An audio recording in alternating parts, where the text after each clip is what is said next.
Salut à tous, on se retrouve aujourd'hui pour parler du FC Barcelone en ce samedi 27 août et on commence directement avec les photos de l'entraînement du jour du côté de Barcelone pour préparer ce match demain de Liga, coup d'envoi 19h30. Et tout d'abord l'entraîneur, le coach, le cerveau, donc Xavi, une petite photo de Xavi sous le beau soleil. Du côté de Barcelone, Ousmane Dembélé en mode renforcement musculaire, on peut voir aussi le numéro 10 Blaugrana Ansu Fati avec Pedri. On peut voir de nouveau Ansu Fati, on peut voir aussi Araujo qui a enlevé la couleur blonde et est repassé sa couleur naturelle, couleur de cheveux bien sûr. On peut voir le jeune Baldé qui pourrait de nouveau commencer titulaire sur le côté gauche de la défense demain. Robert Lewandowski, donc voilà les photos de Lewandowski en espérant qu'il continue ce qu'il a fait la semaine dernière avec son doublé il y a quelques jours. Donc Memphis Depay, on peut voir aussi le jeune Pedri, Ousmane Dembélé, Pjanic qui pourrait aussi peut-être jouer demain. Donc on verra bien sûr, pour l'instant je ne connais pas encore la compo, mais bien sûr c'est Xavi qui va faire ses choix. Donc voilà l'équipe gagnante. Souvent il y a un match, enfin là ça devait être un mini tournoi parce qu'il y avait seulement quelques joueurs et voilà c'est cette équipe qui s'est imposée bien sûr lors de l'entraînement aujourd'hui. Et du coup l'entraînement aujourd'hui c'est pour préparer le match, je vous ai dit demain 19h30, troisième journée de Liga. Le Barça reçoit l'équipe de Valladolid, un coup d'envoi 19h30 et donc dans quelques jours, le 3 septembre prochain, ça sera un déplacement cette fois-ci du côté du FC Séville. Donc là ça sera quand même le premier gros choc du Barça pour ce début de saison. Puis après on peut voir qu'il y a les matchs de Ligue des Champions qui ont été ajoutés. On en parlera tout à l'heure bien sûr de cette future Champions League avec les adversaires du Barça. On va parler du match de demain, ce Barça-Valladolid, et c'est une très bonne nouvelle pour le Barça parce qu'enfin le Barça pourra faire jouer Jules Koundé. Donc la une, notre journal Mundo Deportivo aujourd'hui, enfin Koundé. Le Barça attend aujourd'hui l'aval de la Liga pour pouvoir inscrire Koundé afin qu'il puisse jouer ce match demain. Le départ d'Umtiti, le salaire de jeune de Pablo Torre et une baisse ont débloqué la situation. Et comme ça, le Barça a pu enregistrer la signature, enfin pas la signature, l'enregistrement on va dire de Jules Koundé d'après la Liga. Donc on peut voir aussi un petit article United sur Aubameyang, donc on en parlera tout à l'heure de Pierre-Emerick Aubameyang. Et pour revenir sur Koundé, il fait la une également du journal Sport, Koundé ok. Donc le Barça inscrira le défenseur central français dans les prochaines heures qui jouera contre Valladolid. Donc voilà, Koundé bien inscrit par le Barça. Donc enfin on pourra le voir jouer. Je ne sais pas s'il va commencer titulaire, j'en sais rien. Il avait commencé titulaire ce match contre Manchester City, ce match de charité mercredi soir. Il peut commencer bien sûr aussi titulaire demain. On verra les gars, mais ça c'est une très bonne nouvelle bien sûr pour le Barça. Jules Koundé enfin inscrit.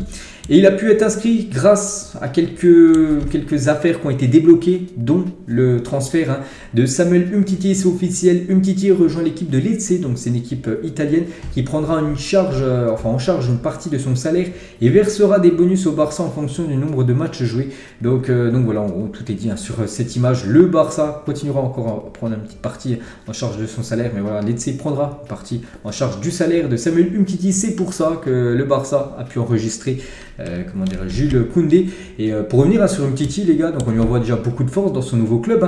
Donc bel accueil pour Umtiti à son arrivée à Lecce. Donc il était très ému là, mais j'ai même vu la vidéo où il a quasiment fondu en larmes bien sûr par rapport au magnifique accueil des supporters italiens pour son arrivée. Donc maintenant à lui d'être performant, n'oubliez pas que c'est un prêt les gars, il n'est pas transféré définitivement, mais voilà ça fait plaisir pour lui déjà parce qu'il pourra rejouer, parce que du côté du Barça c'était limité comme on peut dire. Samuel Umtiti, et après son calvaire au Barça, Umtiti a expliqué son choix de rebondir à Lecce. Le champion du monde a affirmé avoir envie de retrouver le plaisir de jouer au football. Donc il n'a pas voulu rester au Barça juste pour gagner son salaire. Il préfère, je sais pas, peut-être il touche moins à Lecce, je sais pas s'il touche le même salaire, mais il préfère reprendre du temps de jeu ailleurs. Et ça bien sûr on peut le féliciter et on lui envoie bien sûr beaucoup de force qui réussissent bien sûr du côté de l'Italie. On va parler d'un autre dossier qui pourrait aussi être fini dans les prochaines heures. Donc c'est le dossier Memphis Depay. Et Memphis Depay déjà n'ira pas à la Juventus parce que la Juventus a recruté hier officiellement Milik. Donc c'est un attaquant. Du coup la Juve n'a plus besoin d'attaquant. Donc du coup Depay n'ira pas du côté de Turin. Le transfert est tombé à l'eau et du coup c'est Manchester United les gars qui a maintenant mis Memphis Depay sur sa liste d'options d'attaque, mais il n'est pas une priorité pour le moment. Donc on parle de Depay, on parle aussi d'Aubameyang. Voilà, sur la une du journal Mundo Deportivo, il y a une petite rubrique où Manchester maintenant United s'intéresse à Aubameyang. Imaginez les gars, si Manchester recrute les deux attaquants de Blaugrana, Aubameyang et Memphis Depay. On ne sait pas, mais on sait que Manchester en ce fin de mercato sont un peu fous avec les joueurs qu'ils achètent. Et Aubameyang est de retour à Barcelone, donc il était envoyé voyage là ces dernières heures. On ne sait pas où il est parti, peut-être en Angleterre, négocier avec son nouveau club. Donc on parle de Manchester, on parle aussi beaucoup de Chelsea. Donc voilà, Aubameyang très proche de transférer à Chelsea. On verra les gars, ça devrait se décanter. Donc un des deux, peut-être les deux quittera le club. Je vous parle de Memphis Depay et Aubameyang. Peut-être les deux resteront. Je pense pas que les deux resteront. Voilà, je pense, moi je vois vraiment partir les deux. Que ce soit Aubameyang et Depay, je vois les deux quitter ce club blaugrana avant le 31 août prochain. Concernant Frenkie de Jong, donc lui devrait rester du côté de Barcelone. Donc si de Jong réduit son salaire, Barcelone pourra signer Silva, Bernardo Silva, ce joueur dont le Barça en rêve en gros. Et pour parler de Bernardo Silva, Guardiola, à propos de Bernardo Silva, il va rester, il n'y a pas de négociation en cours. Nous n'avons reçu aucun appel de quelques clubs, que ce soit pour Bernardo Silva. Donc voilà ce que dit Guardiola par rapport à la situation actuellement du joueur tant désiré par l'équipe de Barcelone. Toujours avec le Barça, vous savez qu'aussi le Barça doit chercher un latéral droit. Il y a eu beaucoup de noms qui ont circulé. Il y a eu Thomas Meunier, il y a eu Floyd, il y a eu Moine Bissaka, il y a eu Frimpong, il y a eu tellement de joueurs. Youssef Attal, il y a eu Achraf Hakimi et maintenant un nouveau joueur pisté. Le Barça sera en discussion avec le Stade Rennais au sujet d'Amari Traoré. Rennes pourrait laisser partir son latéral droit si une offre se présentait d'après le journal L'équipe. Donc voilà, peut-être, j'ai bien dit peut-être, parce qu'avec tous les noms qui ont circulé, mais bon, le Barça va devoir trancher, vu que la fin du mercato approche. Ça peut être ce défenseur, je crois que c'est un défenseur sénégalais, je ne me trompe pas, qui pourrait être le futur joueur du côté de Barcelone, sur le côté droit de la défense. On va parler maintenant de la Ligue des Champions, le tirage au sort. Donc c'était jeudi, donc c'était avant-hier, j'en ai pas parlé hier, vu qu'hier c'était un épisode sur le Real Madrid. Avant-hier, je connaissais toujours pas le tirage, donc on va en parler bien sûr aujourd'hui. Donc le Barça connaît ses futurs adversaires, donc je pense vous le connaissez, enfin vous connaissez tous bien sûr le groupe du Barça, mais bien sûr on va en parler aujourd'hui. Donc le Barça était dans le pot 2, donc ils allaient choper une équipe du pot 1 et malheureusement, voilà, parce que voilà, le Barça chope quasiment la plus grosse équipe du pot 1, l'équipe du FC Bayern Munich, que le Barça avait déjà rencontré la saison dernière. Un petit rappel, le Barça s'est incliné 3-0 match aller, 3-0 match retour, donc 6-0 score cumulé contre le Bayern. Bon là, c'est une nouvelle saison, l'effectif n'est pas le même, que ce soit du côté du Bayern ou du côté du Barça, mais bon voilà, ça reste quand même une énorme écurie, bien sûr, que le Barça va devoir se défaire. L'Inter Milan aussi dans le pot 3, donc là aussi c'est un énorme morceau, cette équipe de l'Inter, quasiment la plus grosse équipe de ce pot 3, et le pot 4, bon, c'est toujours, on va dire, une petite équipe entre guillemets, c'est l'équipe de Plzen, qui doivent être très contents bien sûr d'affronter ces trois mastodontes européens. Donc voilà le groupe, ce groupe du FC Barcelone, pour moi c'est le groupe de la mort, c'est le groupe le plus costaud parmi tous les autres groupes de cette future saison de Champions League. Et voilà, c'est quand même des équipes qui ont remporté souvent la Ligue des Champions, le Bayern 6 fois, le Barça 5 fois et l'Inter Milan 3 fois. Donc un petit info, donc le groupe C constitué de l'Inter, du Barça et du Bayern est le premier groupe dans l'histoire de la Champions League à avoir 3 clubs ayant remporté au moins 3 Ligues des Champions. Ces 3 clubs sont également les seuls dans leur pays respectifs ayant réalisé le triplé, donc championnat, coupe nationale plus Champions League. Donc voilà, pour vous montrer quand même le level de ce groupe SC qui est composé bien sûr par Barcelone et aussi par l'équipe du Bayern. C'est vrai que ça fait mal de voir voilà, ce résultat voilà, qu'on voit souvent voilà, sur les réseaux sociaux, ce 2-8 pris par le Barça contre le Bayern, et l'heure de la revanche a sonné. C'est vrai que la saison dernière ça a été compliqué voilà, par rapport à cette saison de transition, on va dire, du côté de Barcelone, l'après-Messi. Donc là maintenant l'équipe est bien mieux bâtie que la saison dernière, donc là ce sera le moment de prendre sa revanche par rapport au Bayern. N'oubliez pas que les gars, la première place est très importante, donc déjà moi je vois quand même le Barça se qualifier pour le 8e, j'espère, une 3e place les gars ce serait catastrophique de retourner de nouveau en Europa League. Et voilà, la première place est très importante parce qu'il y a ce match en 8e quand tu te qualifies, ce match retour qui est à domicile, et bien sûr toujours on va dire, enfin c'est pas un avantage, mais voilà, ça te donne un peu plus de force on va dire quand tu reçois le match retour devant des supporters. Donc voilà, c'est l'heure de prendre sa revanche tout simplement contre le Bayern Munich.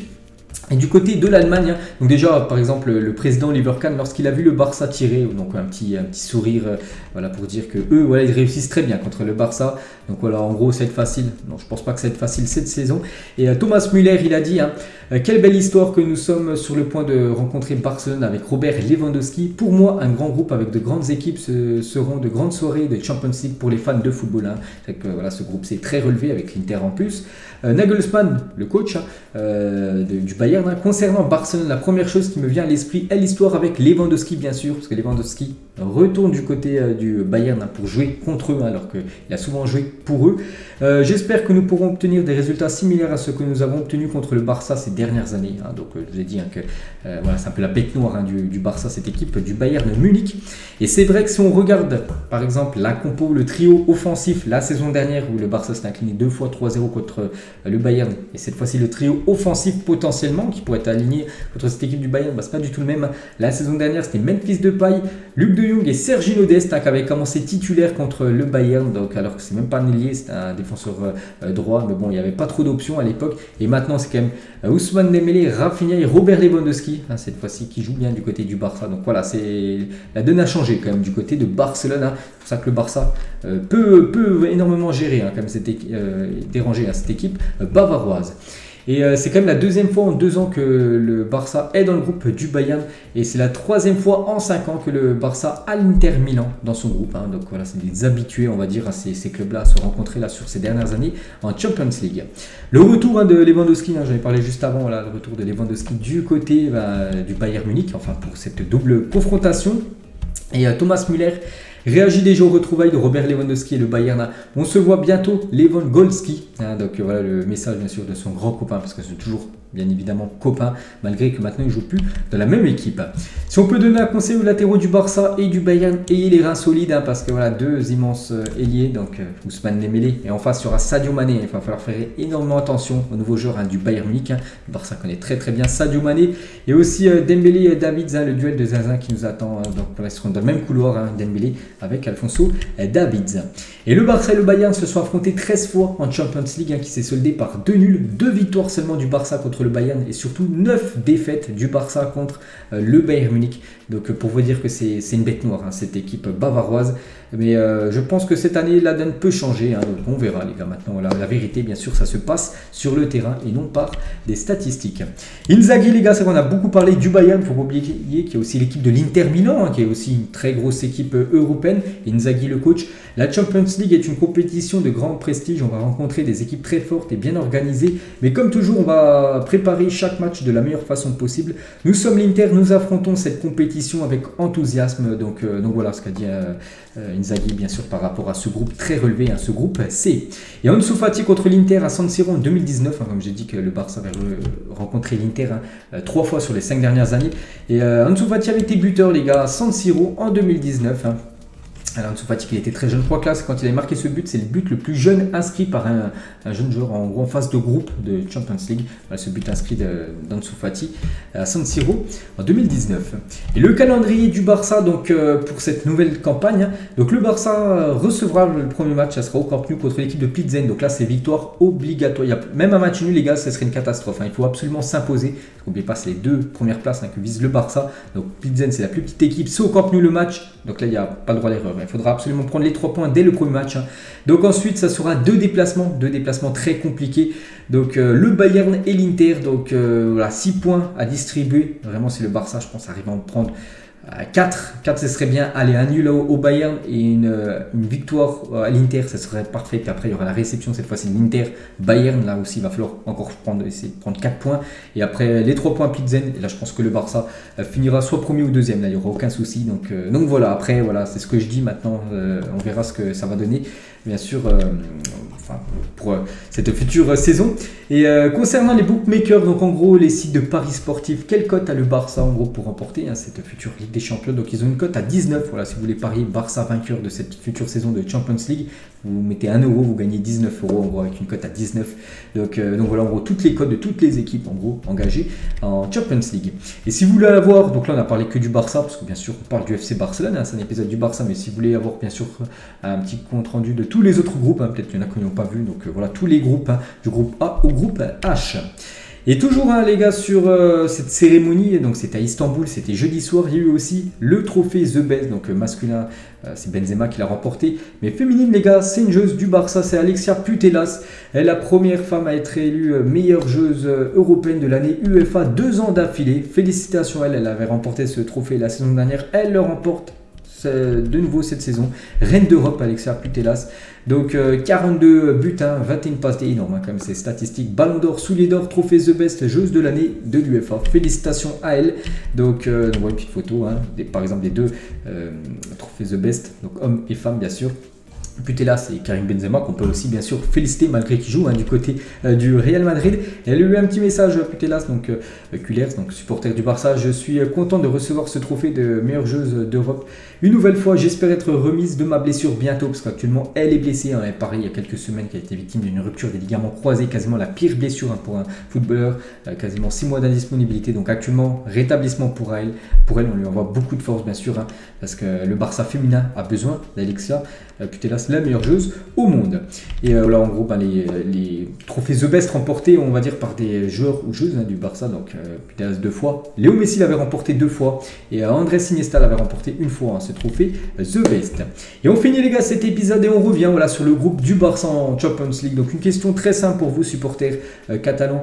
Qu'est-ce que vous pensez de ce groupe? Est-ce que le Barça peut viser, déjà on espère bien sûr une qualification en 8e, mais est-ce que le Barça peut viser cette première place, je dis tellement importante pour la suite, surtout le 8e qui pourrait être un match au Camp Nou pour le match retour.